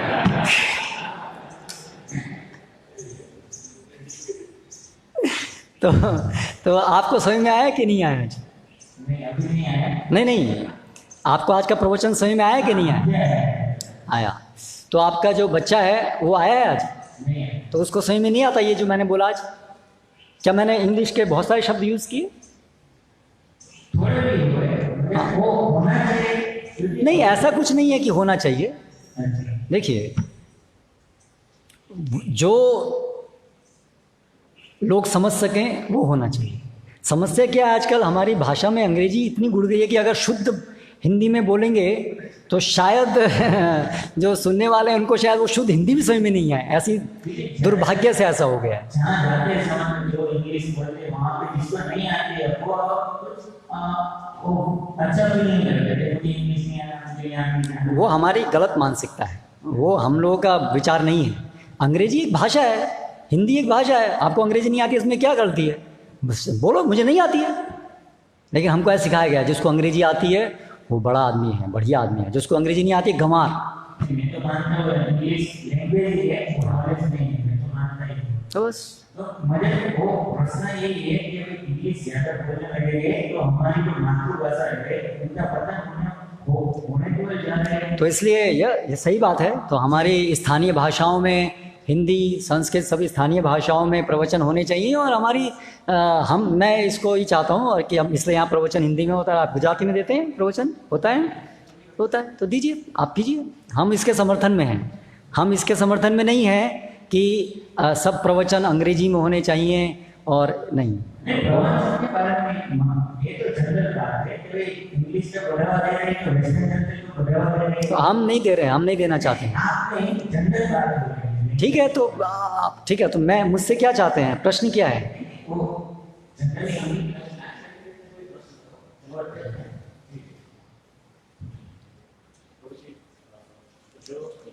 आत्मा का जो मिस आइडेंटिफिकेशन है, जो आत्मा इस संस्था के लिए भोगी हूँ जब बदल जी रहे हैं, तो वो सेंस इतना स्ट्रांग होता है। हाँ, उसको केवल छोड़ना बहुत कठिन होता है। इसलिए कि आप भक्ति में भी आते हैं तो हम थ्योरेटिकली जानते हैं कि हम दास है, लेकिन प्रैक्टिकली जो हम करते हैं हम खुद के एंजॉयमेंट के लिए, जैसे हम प्रसाद ग्रहण करते हैं तो हम ये सोच के प्रसाद नहीं ग्रहण करते हैं कि कृष्ण का प्रसाद है। क्या उसमें उसके आइटम्स को देखते हैं, महाप्रसाद चूज करते हैं कौन से वाला। ऐसे कीर्तन नहीं करते हैं। कीर्तन जो है भगवान की प्रसन्नता के लिए, लेकिन वो अपनी प्रसन्नता प्रिडोमिनेंट मुख्य रूप से वो आ जाती है। हाँ, वो प्रिडोमिनेंस आ जाता है उसका। तो उसको कैसे ब्रेक किया जाए, कैसे उससे बाहर कैसे आए? अभ्यास। देखिए, ये तो हमारी जो पूरी पद्धति है, शुद्धिकरण की पद्धति है ना।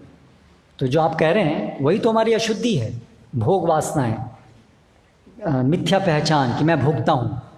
तो कैसे किया जाए, मतलब यही तो पद्धति है हमारी, यही तो इसका प्रयोजन है। तो पद्धति यही है, लेकिन समय धीरे धीरे, जैसे उस दिन ही मैंने राजकोट में बताया था ना, टाइफाइड हो गया। पता नहीं आप उस प्रवचन में थे कि नहीं थे। टाइफाइड हुआ है तो अभी पहले ही डोज लिया आपने तो तुरंत तो बीमारी ठीक नहीं होगी, लेकिन इलाज वही है, तो उसी को हम लेते रहें तो धीरे धीरे ठीक हो जाएगा। तो इसलिए श्रवणम, कीर्तनम, सेवा, यही करने से धीरे धीरे धीरे वो हमारी जो मिथ्या पहचान है वो ढीली होगी। उसको पोषित नहीं करना है, उसको सही पहचान जो है हम कृष्णदास, कृष्ण सेवा करते रहना है, सुनते रहना है, उसे धीरे धीरे वो मिथ्या अहंकार शुद्ध होकर के सही अहंकार में परिणित हो जाएगा। तो कुछ और अलग नहीं है, जो हम कर रहे हैं उसी को ही और तीव्रता से करते रहना है।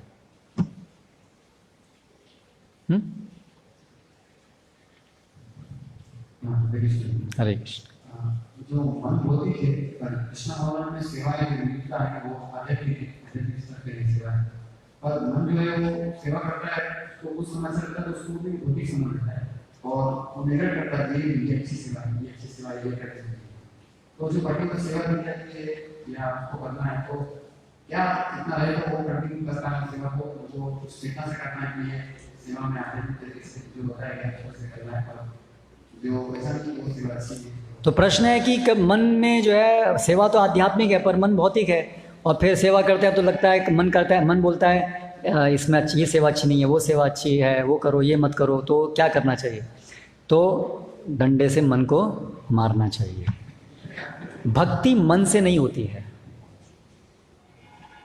मन से नहीं होती है भक्ति। भक्ति गुरु साधु शास्त्र से होती है। तो मन सुखी हो दुखी हो, मन माने अच्छा बोले ये बढ़िया है ये खराब है, सुनो मत मन की। बुद्धि जो हमें शास्त्रों से मिल रही है, मन तुमको ये करना है, आदेश दीजिए केवल, बोले नहीं करना है डंडा। ऐसे डंडे मारते रहेंगे तो अपने आप वो धीरे धीरे जब सेवा में लगा रहेगा तो इतनी शुद्ध हो जाएगा, फिर बोलना बंद कर देगा। फिर आप नहीं चाहेंगे तो भी आपको खींचेगा, करो सेवा करो सेवा करो सेवा, ऐसा हो जाएगा। तो इसलिए हमारी समस्या क्या है, हम लोग मन से बहुत चलते हैं, मन को बहुत इंपॉर्टेंस देते हैं, मन को बड़ा महत्व देते हैं। आज मन नहीं कर रहा है, आज मन नहीं कर रहा है जब करने का, आज मन नहीं किया, आज मन। अब देखो सब लोगों की भाषा में क्या होता है, मन मन मन मन मन, सब लोग मन के गुलाम हैं। ठीक है, तो सबसे पहले कोई भी योग पद्धति मतलब पहले मन की गुलामी से इसको छोड़ो। कृष्ण की गुलामी को स्वीकार करने पहला कदम है मन की गुलामी को छोड़ो। तो मन को सुनना बंद कीजिए। हाँ, बुद्धि से जो शास्त्र कह रहे हैं वो सुनिए, ये करना है, शास्त्र क्या कह रहे हैं, गुरु साहब शास्त्र क्या करना है। मन बोला अच्छा नहीं कह रहा है, कोई बात नहीं, तुम्हें अच्छा लगे नहीं लगे, हमें तो करना है। मैं तुम्हारा गुलाम नहीं हूँ, तुम मेरे गुलाम हो। मतलब मेरे गुलाम मतलब भगवान के गुलाम हो। इसलिए मुझे तुम्हारे अनुसार नहीं चलना है, तुमको मेरे अनुसार चलना है और मुझे भगवान के अनुसार चलना है, ऐसा मन को बोलना चाहिए। तो शट अप, मन मुझे बोले शट अप, यही करना है। और मन उल्टा बोले तो बोले अभी कभी करूँ ना करूँ, आज तो यही करके रहूँगा। जैसे मन से बोले चलो आज एक दिन नहीं उठते हैं, बोले चलो कल उठेंगे नहीं उठेंगे पता नहीं, पर आज तो उठूँगा ही, ऐसे मन को बोलना चाहिए। बोले आज तो उठूँगा ही, कल सोचेंगे कल उठूँगा नहीं, आज तो उठूँगा ही। तो ऐसे मन को उल्टा मारना चाहिए उसका, तो वो लाइन में आ जाएगा।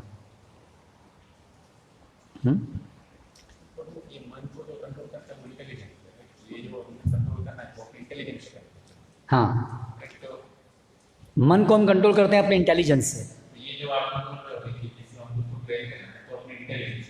और इंटेलिजेंस कहाँ से शुरू करनी है? गुरु साधु शास्त्र। क्योंकि इंटेलिजेंस क्या है? Discriminating power. इंटेलिजेंस क्या है? डिस्क्रिमिनेटिंग पावर, सही और गलत क्या है। तो अगर हम गुरु साधु शास्त्र नहीं सुनेंगे सही गलत क्या है, तो वो जो प्रकृति के 3 गुण के अंतर्गत जो भी हम दूसरे सुनते हैं वही हम सोचेंगे यही सही गलत है। हमारी इंद्रियां हमको डिक्टेट करेंगी और उसी के अनुसार फिर हमारी इंटेलिजेंस उसी प्रकार से काम करेगी। क्योंकि परमात्मा जो इंटेलिजेंस को देते हैं वो भी अंततः जीव की इच्छा क्या है उसी के अनुसार इंटेलिजेंस देते हैं। किसी को भोग करने की इच्छा तो इंटेलिजेंस भी वही काम करेगी, हाँ तुम्हारा भोग इसमें नहीं है। तो इसलिए इंटेलिजेंस को शुद्ध करना है पहले, और वो इंटेलिजेंस शुद्ध होती है गुरु साधु शास्त्र से सुन करके। निर्णय क्या, सिद्धांत। जो आपने बताया कि जीव है वो उसका स्वभाव खेलना है, खेल के वो आनंद लेगा। तो अभी भौतिक जगत में आए हैं तो पूरी तरह खेल तो नहीं सकते, जीवन निर्वाह करने के लिए। और बताते हैं कि भक्ति है वो पूरी तरह आनंद करती है। तो हम भक्ति करेंगे तो पूरी तरह आनंद ले सकेंगे, लेकिन उसके जीवन निर्वाह करने के लिए कुछ ना कुछ करना पड़ेगा। तो कैसे भक्ति के साथ हम पूरी तरह आनंद ले सकते?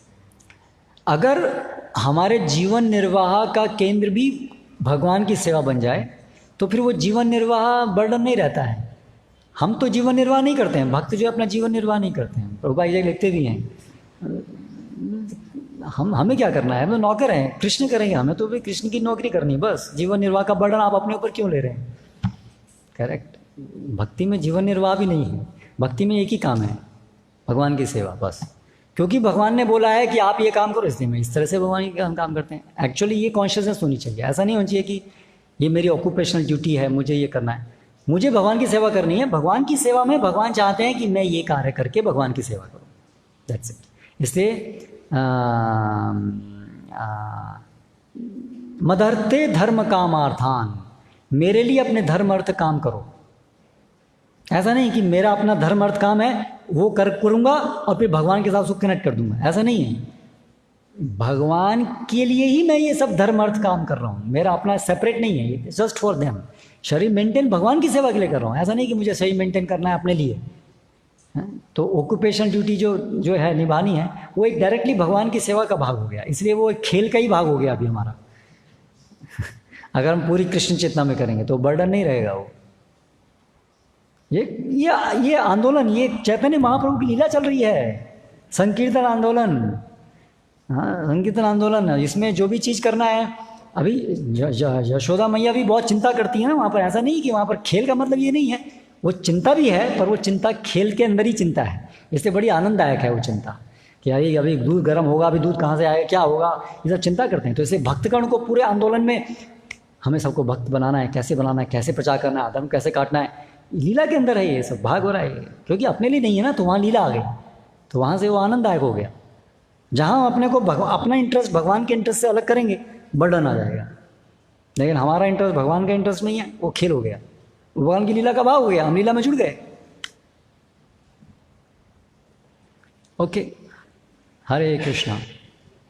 श्रीमद् भागवतम की जय, श्रील प्रभुपाद की जय।